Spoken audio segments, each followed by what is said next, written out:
Ultah ke-17 berubah jadi mimpi buruk di Valencia. Ini seharusnya jadi hari paling spesial dalam hidup seorang pembalap muda. Lampu start menyala, sorakan tribun bergema, dan ulang tahun ke-17 dirayakan di sirkuit dunia.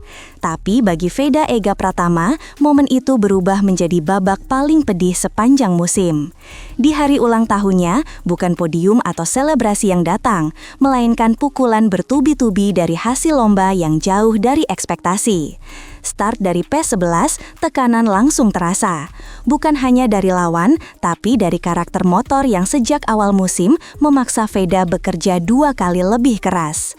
Hasil race 1 masih lumayan, tapi jauh dari persaingan.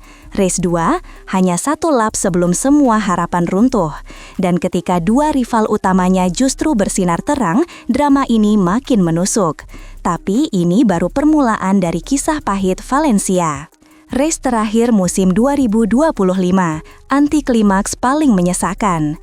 Valencia seharusnya menjadi panggung penutup yang dramatis, tetapi bagi Veda, bab ini berubah menjadi anti klimaks yang membekas dalam. Sirkuit sepanjang 4 km itu memberikan tantangan kompleks, tikungan sempit, sektor teknikal, dan perebutan posisi intens sejak lampu start.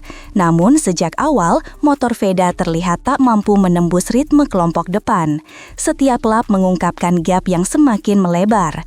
Dan meski Veda mencoba menjaga racing line sebersih mungkin, power delivery yang kurang responsif membuatnya kehilangan peluang menyerang. Race 1 berakhir dengan P10, terpaut nyaris 26 detik dari pemenang. Lalu race 2 menghantam lebih keras lagi. Insiden cepat membuatnya hanya mencatat 1 lap sebelum tersingkir. Di pedok, atmosfer berubah tegang. Semua sadar ada masalah besar di balik performa ini. Morelli dan Uriarte, 2 rival lama yang justru mengamuk di Valencia. Ketika Veda berjuang keras mencari grip, 2 nama familiar justru mencuri panggung, Marco Morelli dan Brian Uriarte. Mereka bukan hanya rival lama dari Rookies Cup, mereka adalah pembalap yang sering baku hantam dengan Veda sepanjang musim sebelumnya. Namun kali ini ceritanya berbeda total. Morelli tampil seperti peluru, tajam, presisi, dan tanpa kompromi. Uriarte, meski sudah mengunci gelar juara dunia 2 seri sebelumnya, tetap tancap gas, seolah ingin membuktikan supremasi KTM. Kedua pembalap ini naik podium 2 kali berturut-turut, memperlihatkan level konsistensi yang sulit ditandingi. Dan yang paling bikin pedih adalah mereka tampil seperti versi yang jauh lebih matang, sementara Veda justru kesulitan memaksimalkan paket motornya. Inilah titik di mana persaingan terasa sangat timpang. Race 1, Morelli tak terbendung, Veda bertarung sendirian. Di race 1, Morelli langsung membuka jarak sejak lap awal. Akselerasi Honda Eropa yang ia gunakan terlihat punya keunggulan di setiap exit corner. Uriarte membayangi rapat dalam gaya khas KTM, agresif, stabil, dan minim kesalahan. Jesus Rios melengkapi podium dengan ritme kuat. Sementara itu, Veda harus bertarung sendirian di barisan tengah. Upayanya untuk menjaga kecepatan terasa seperti melawan arus. Setiap keluar tikungan, dia kehilangan momentum. Setiap sektor kedua, selisih waktu makin melebar. Dan ketika mencoba mengimbangi ritme para pembalap KTM lain, tenaga mesin Hondanya tidak memberikan respon yang cukup cepat. Veda berhasil membawa pulang P10, tetapi gap 25 detik lebih menunjukkan sesuatu yang lebih besar. Paket motor tidak mampu mengimbangi kehendak pembalapnya. Race 1 sudah berat, tapi race 2 jauh lebih brutal. Race 2, 1 lap, 1 kesalahan, dan musim berakhir mendadak. Race 2 adalah cerita yang bahkan sulit dipercaya. Lampu start padam, semua pembalap melesat. Veda mencoba memulai lebih agresif, ingin menghindari kekacauan rombongan tengah. Namun, tekanan besar di tikungan awal membuat semua pembalap saling berebut ruang. Hanya 1 lap berlalu sebelum insiden terjadi. Veda kehilangan kendali, terpeleset, dan langsung terhempas dari pertarungan. DNF di hari ulang tahun. Kalimat itu saja sudah cukup untuk membuat para pendukungnya terdiam. Sementara Veda tersingkir, Morelli tampil sempurna lagi, mengunci kemenangan keduanya. Uriarte tetap kuat dengan finish P2. Kontras performa antara mereka dan Veda makin terasa jelas. Race 2 bukan hanya kekalahan, itu adalah tamparan keras bahwa ada masalah struktural yang tidak bisa ditutupi pembalap seberbakat apapun.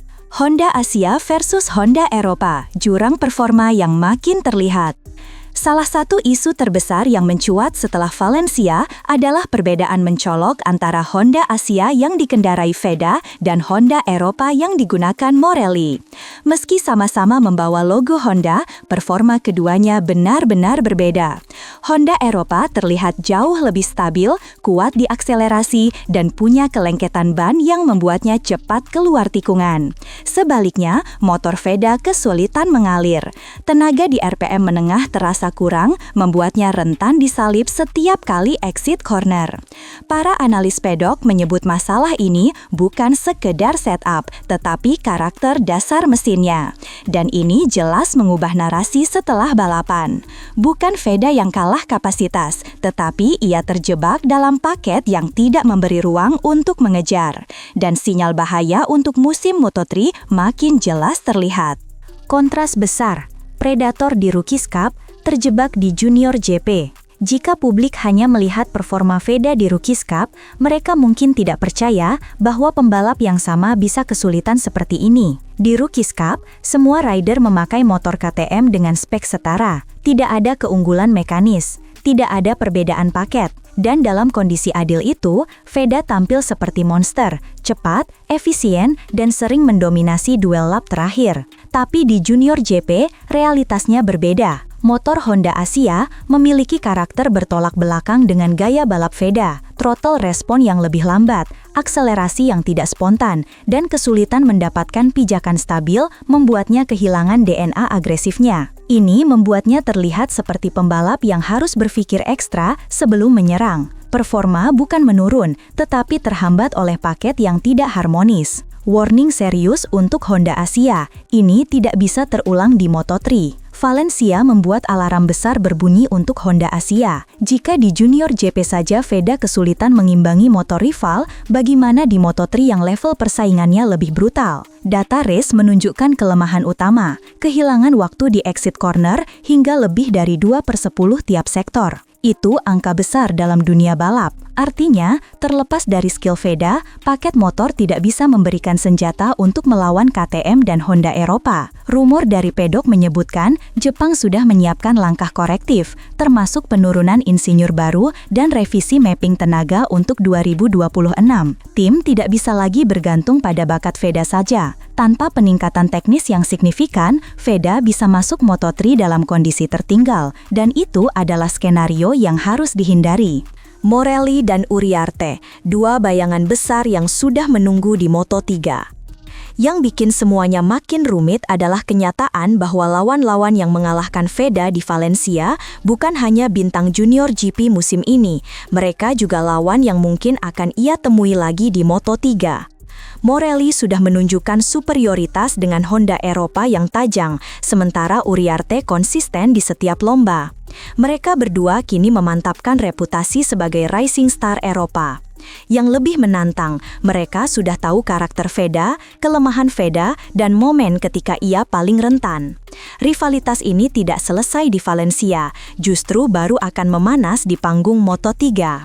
Jika paket motor Honda tidak dibenahi, Veda bisa memulai musim dalam posisi bertahan, bukan menyerang. Dan itu bukan kabar baik untuk pembalap yang punya DNA petarung seperti dirinya. Ulang tahun pahit, tapi ini bukan akhir, ini titik awal. Valencia mungkin memberikan bab paling pedih bagi Veda sepanjang 2025, tetapi inilah dunia balap. Terkadang momen pahit justru menjadi titik loncatan menuju performa yang jauh lebih besar. Ulang tahun ke-17 yang berakhir dengan crash bukanlah penutup, tetapi awal dari tekanan baru yang harus ia jawab. Kini Veda membawa pelajaran besar, adaptasi tidak cukup tanpa motor yang mendukung. Musim Moto3 2026 akan menjadi menjadi ajang pembuktian, bukan hanya bagi Veda, tetapi bagi Honda Asia yang harus menunjukkan kemampuan memberikan paket kompetitif. Semua mata kini tertuju pada bocah Gunung Kidul ini, karena jika tantangan sebesar ini bisa ia lewati, kebangkitannya bisa jauh lebih menggelegar dari yang dibayangkan. Dan kisah ini baru mulai memanas.